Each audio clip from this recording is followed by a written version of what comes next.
দল যদি তারা আবার ভালো পথে ফিরে না আসতে পারে, ছাত্রদলকে হুঁশিয়ার করতে চায়, ভয় না পেলে আপনাদের ক্যাম্পাসে রাজনীতি তো দূরের কথা, বাংলাদেশেও আপনারা টিকা কঠিন হয়ে যাবে আগামী রাজনীতিতে।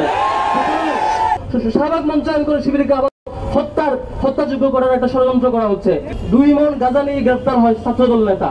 আপনারা দেখেছেন চট্টগ্রাম কমার্স কলেজে কি বিভৎসভাবে ছাত্রদল আক্রমণ করেছে।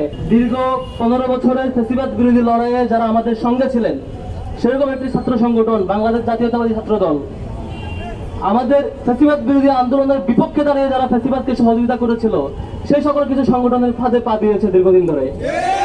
আমরা লক্ষ্য করছি যে সংগঠনগুলো সর্বশেষ 14 দলীয় জোটের যে প্রোগ্রাম ছিল আগস্ট মাসে, সেই প্রোগ্রামে যারা সমর্থন জুগিয়েছিল তাদের ছাত্র সংগঠনের পক্ষে তারা আজকে এখন সাফাই গাইছেন। এবং সর্বশেষ আমরা কয়েকটা ঘটনা দেখেছি যেখানে ছাত্র শিবিরের কেউ জড়িত ছিল না। আমরা ছাত্র শিবিরের পক্ষ থেকে বিচার এবং গ্রেফতার দাবি করা সত্ত্বেও এরপরও বিভিন্ন ব্যানারে ছাত্র শিবিরের নাম সরাসরি যুক্ত করে শিবিরের নামে মিথ্যাচার করেছে। এবং শুধুমাত্র তাদের বট আইডি দিয়ে এই প্রচার করে নাই, বরং তাদের যে ভেরিফাইড পেজ, ফেসবুক পেজ এবং অ্যাকাউন্ট, তাদের বিবৃতি, বক্তৃতা, ব্যানারে শিবির তোমার মৃত্যু হবে, বাঁশের লাঠি মশাল হবে, এই ধরনের স্লোগান দিয়ে, সন্ত্রাসী স্লোগান দিয়ে শিবিরকে আবারও সেই শাহবাগ মঞ্চায়ন করে শিবিরকে আবার হত্যাযোগ্য করার একটা ষড়যন্ত্র করা হচ্ছে। আমরা আজকের মানববন্ধন থেকে, আজকের এই প্রোগ্রাম থেকে আমরা এটা তীব্র নিন্দা এবং প্রতিবাদ জানাচ্ছি।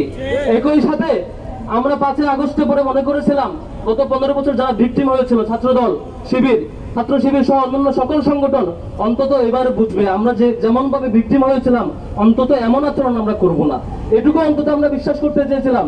কিন্তু গতকাল 1-2 দিনের ঘটনা দেখেন, কয়টা ঘটনা, 2 মণ গাঁজা নিয়ে গ্রেফতার হয় ছাত্রদল নেতা।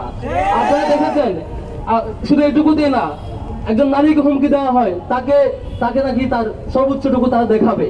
আবার 2জন নারী শিক্ষার্থীকে হল থেকে বের করে দেওয়ার হুমকি দেওয়া হয়। সবগুলো একদিনের ঘটনা।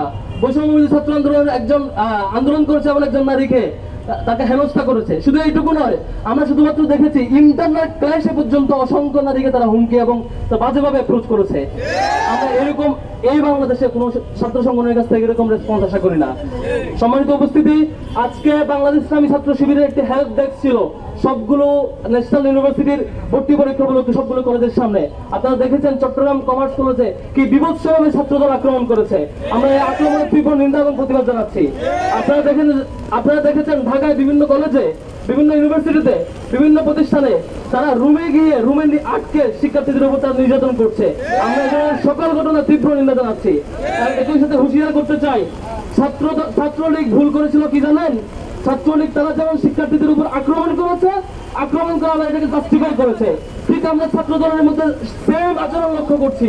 তারা শিক্ষার্থীদের উপর আক্রমণ করছে, আবার তারা তাদের ভেরিফাইড ফেসবুক পেজ এবং তাদের বিভিন্ন অ্যাকাউন্ট থেকে দলীয় নেতৃবৃন্দ সেগুলোকে জাস্টিফাই করছে।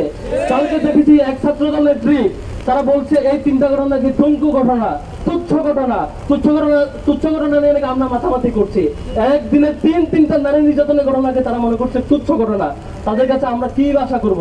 সম্মানিত উপস্থিতি, আজকের এই মানববন্ধন থেকে আমরা আবার হুঁশিয়ার করতে চাই। আমরা সেই 15 জুলাই ছাত্রলীগকে হুঁশিয়ার করেছিলাম, যদি ছাত্রলীগ ঠিক না হয়, এ ধরনের আক্রমণ অব্যাহত রাখে, তাদেরকে বাংলাদেশ ছাড়া করা হবে। ঠিক তাই হয়েছে। ছাত্র দলও যদি তারা আবার ভালো পথে ফিরে না আসতে পারে, আবারও যদি এই টেন্ডারবাজি, সন্ত্রাসবাজি এবং চাঁদাবাজির রাজনীতিতে ফিরে যায়, ছাত্রদলকে হুঁশিয়ার করতে চাই। এই 5 আগস্ট পরবর্তী ছাত্র জনতার যে ফিলিংস, যে অনুভূতি, ছাত্র জনতার যেই বিপ্লবী অনুভূতি এবং ন্যায়ের পক্ষে অন্যায়ের বিপক্ষে যে অনুভূতি, সেটাকে ধারণ করতে শিখুন, সেটাকে ভয় পেতে শিখুন।